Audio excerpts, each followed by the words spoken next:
Bismillahirrahmanirrahim.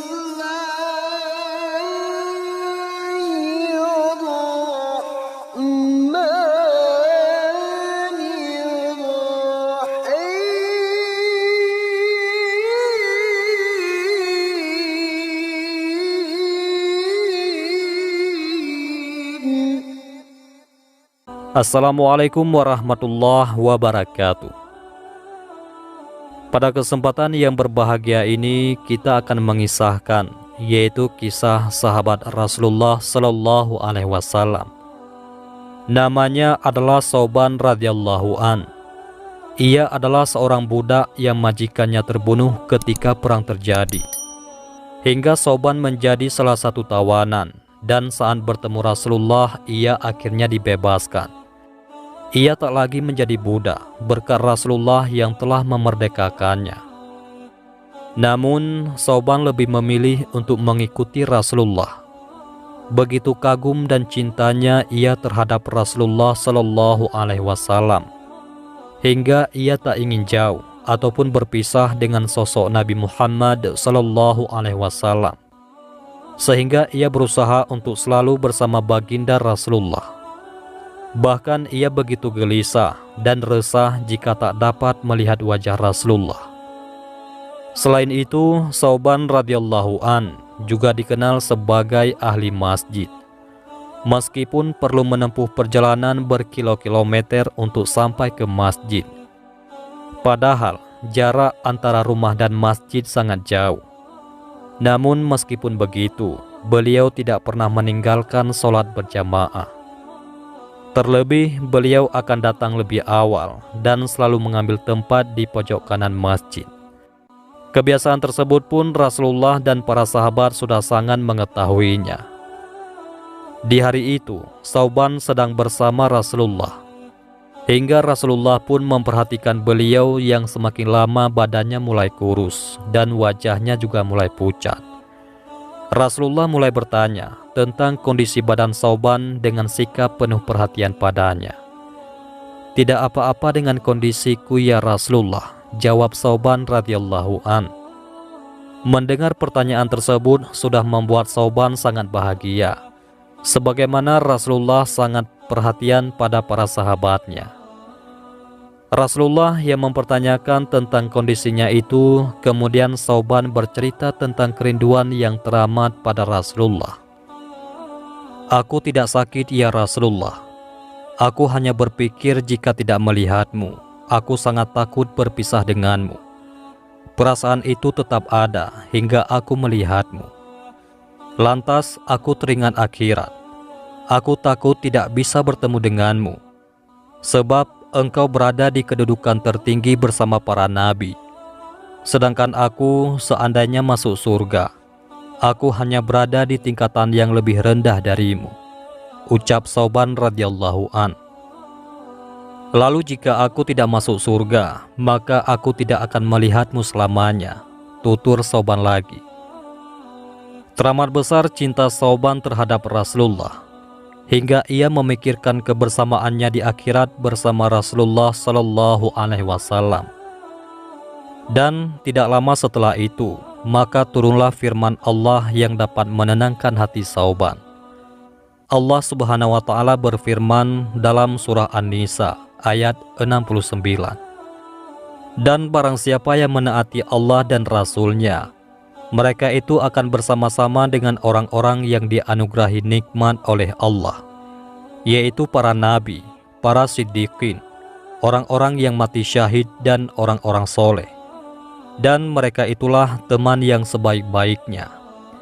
Yang demikian itu adalah karunia dari Allah, dan Allah Maha Mengetahui."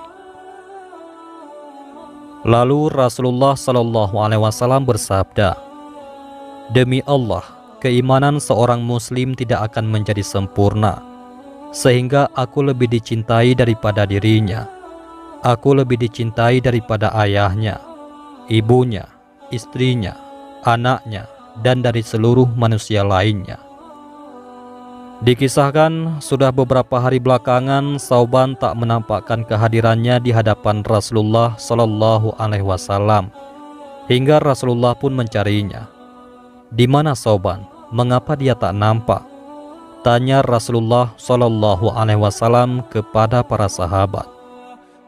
Ternyata tak ada seorang sahabat pun yang tahu keberadaan anak remaja yang begitu bersemangat mengikuti pengajaran tentang keimanan dan keislaman yang diajarkan langsung oleh Rasulullah Shallallahu Alaihi Wasallam.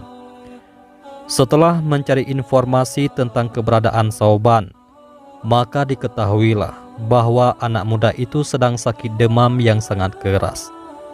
Oleh karena itulah, di malam itu Rasulullah Shallallahu Alaihi Wasallam dan sahabatnya, yakni Abu Bakar As-Siddiq, berniat menjenguk Sauban di rumahnya.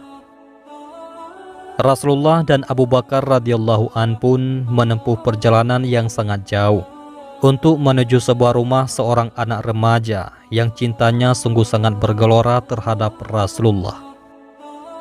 Rasulullah Shallallahu Alaihi Wasallam dan Abu Bakar As-Siddiq harus melalui gurun pasir yang begitu panas. Jika memasuki malam hari, cuaca di perjalanan sangat dingin dengan hembusan angin yang begitu kencang. Di sebuah rumah batu yang tidak terlalu besar dan sederhana itu, diterangi lampu minyak redup, seorang anak remaja bertubuh kurus ceking terbujur di atas kasur yang terbuat dari anyaman daun pelepah kurma. Sesekali ia terbangun, memincingkan matanya berpendar ke sekelilingnya. Kedua orang tuanya yang mengamati anak sematawayangnya tengah merasa khawatir akibat panas demam yang menerpa putranya. Wajah Sauban tampak pucat, bibirnya pecah-pecah dan kering, dahinya berkeringat dingin. Sesekali ia gemetaran sembari menyebut nama Rasulullah Shallallahu Alaihi Wasallam. Dapat dirasakan anak muda itu sangat merindukan orang yang sedari tadi ia sebut-sebut.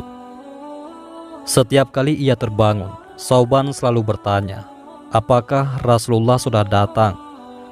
Orang tuanya hanya bisa menggelengkan kepala mereka, pertanda mereka tidak tahu kapan Rasulullah akan mendatangi putranya.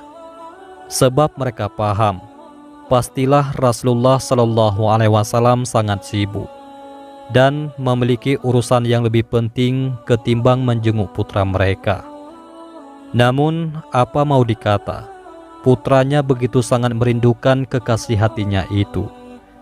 Nampak begitu besar kerinduan anak muda itu berjumpa dengan orang yang selalu memenuhi relung hatinya. Nama Muhammad selalu menghiasi bibir putra mereka. Sebelum Sauban kembali tidur, ia berpesan sekiranya ada Rasulullah menjenguknya, agar orang tuanya bersedia untuk membangunkannya. Begitulah pesan singkatnya. Dan ayah ibunya hanya bisa mengangguk-anggukkan kepala mereka. Dan beberapa saat kemudian dari luar terdengar seseorang mengetuk pintu dan mengucapkan salam. Assalamualaikum warahmatullahi wabarakatuh. Bergegas penghuni rumah itu membukakan pintu. Rasulullah Shallallahu Alaihi Wasallam dan Abu Bakar memasuki rumah Sauban. Keduanya disambut bahagia oleh kedua orang tua remaja pecinta Rasulullah itu. Bagaimana keadaan sahabat mudaku, yaitu Sauban? Tanya Rasulullah Shallallahu Alaihi Wasallam tersenyum. Keadaannya masih demam tinggi, duhai Rasulullah, jawab ayah Sauban.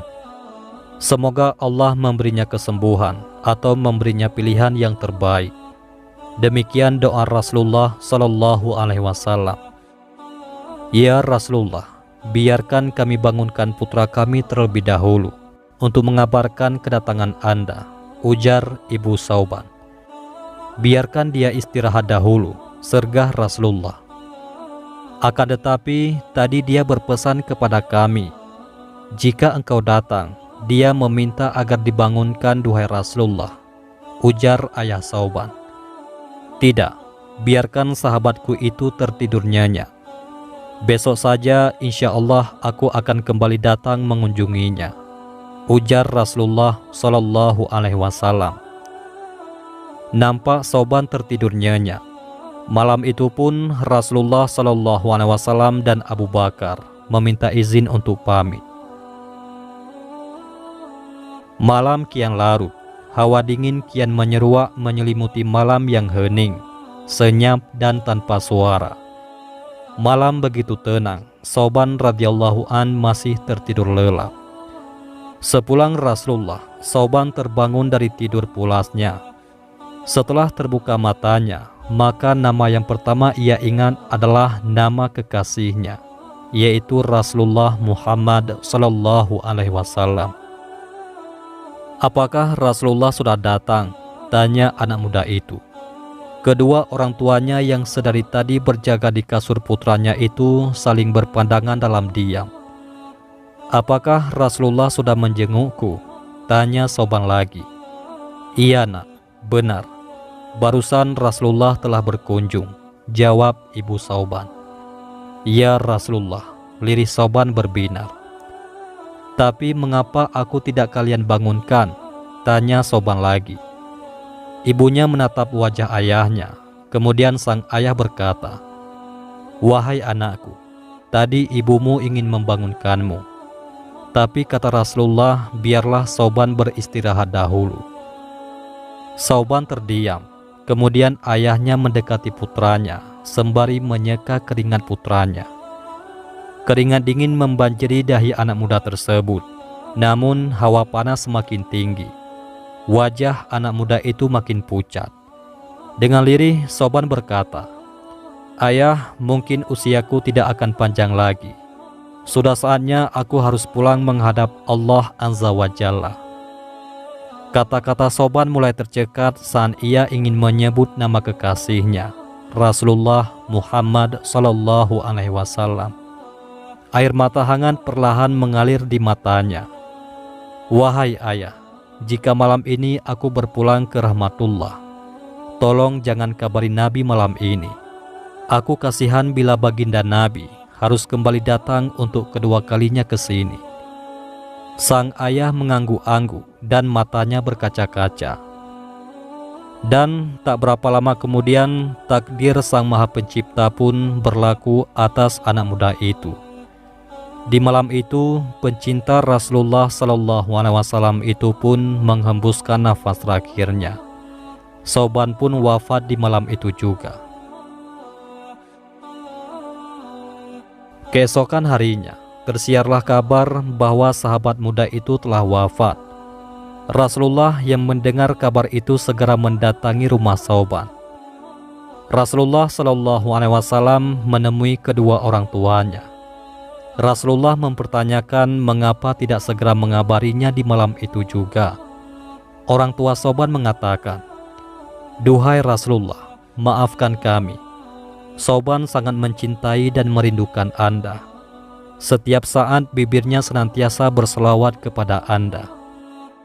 Tadi malam sebelum ajal menjemput, dia berwasiat agar tidak mengabarkan kewafatannya, sebab dia tidak ingin menyusahkan Anda. Saking cintanya pada Anda, dia khawatir jika Anda kembali mendatangi rumah kami di tengah malam, Anda akan dicelakai oleh musuh yang senantiasa ingin mencelakai Anda. Begitulah wasiat putra kami, duhai Rasulullah." Setelah mendengar hal itu, Rasulullah Shallallahu Alaihi Wasallam pun mengangkat kedua tangannya, mendoakan bagi sahabat mudanya itu yang rasa cinta dan kerinduannya sungguh sangat luar biasa pada Rasulullah Shallallahu Alaihi Wasallam. Wallahu a'lam bissawab. Demikianlah kisah Sauban bin Bajdad yang wafat pada tahun 54 Hijriah.